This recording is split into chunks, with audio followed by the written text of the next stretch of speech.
Opinions and stories around the game we love, told by your favorite storytellers. Stay up to date with all things cricket. Subscribe to Cricbuzz's YouTube channel and press that bell icon now. Since you mentioned Quinton de Kock, I want to get Michael's thoughts on that. But let's put up the quote that we've had. We had a lot of discussion on what happened early on, initially speculation, followed by this retraction.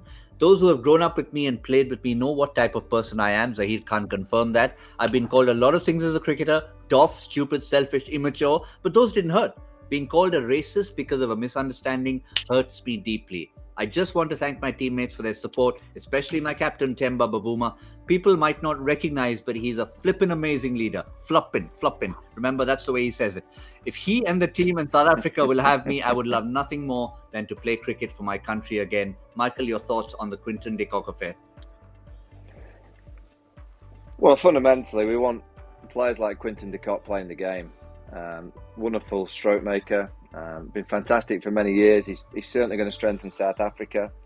I'm glad that it's got to the stage where he's come out with his statement. He's going to play if selected. South Africa played great without him. They won the game, but I'm sure he'll come back into the side.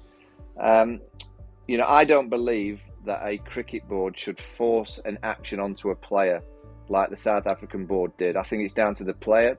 I think a cricket board can request. I personally think Quinton de Kock should have taken the knee. That's just my opinion, but if he doesn't want to, that's his decision. I don't think players should, particularly on the way to the ground. What I couldn't understand with this situation is they've had weeks to prepare. They've had weeks where they could have had meetings. I really like the way England are going about this unity. They've spoken about it, they've understood it, and as a team, they go about their business. They go to the ground and they take the knee, and it's done in a very respectful manner. To get on a bus to the ground and get told that you have to do it, for one, it's too late. I think that's wrong. I don't think a cricket board should be forcing that action on a player. I think they should request it. Many sports around the world, there are individuals that have not taken the knee, and it hasn't affected them in terms of selection. It's a very, very tricky position for everyone to speak about. Very difficult to understand everything. But I didn't like the South African Cricket Board forcing it on a player. I just prefer it, request it, and if a player wants to stand up.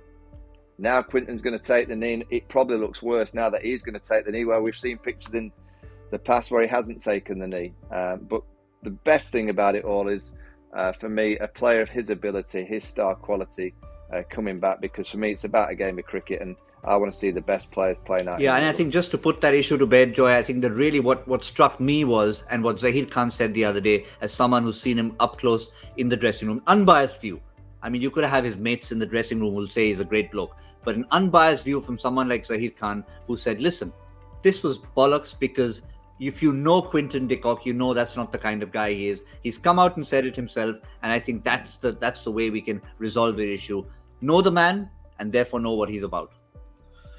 Yeah, know the man, know what he's about. And look, anyone who's told 3 hours before while getting onto a bus that you have to do this, you turn and said, why? You haven't explained it to me. Communication is key, and communication has been one of the things that they've done so badly, and England has done well.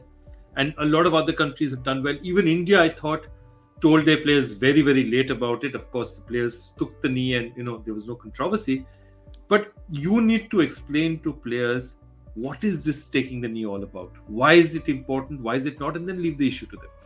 But if you don't bother to make that communication, if you make it in order, it's like telling a child, don't do that. And if you don't tell the kid why do that, it's because I'm the mother and I'm the father, and that's why you don't want to do that.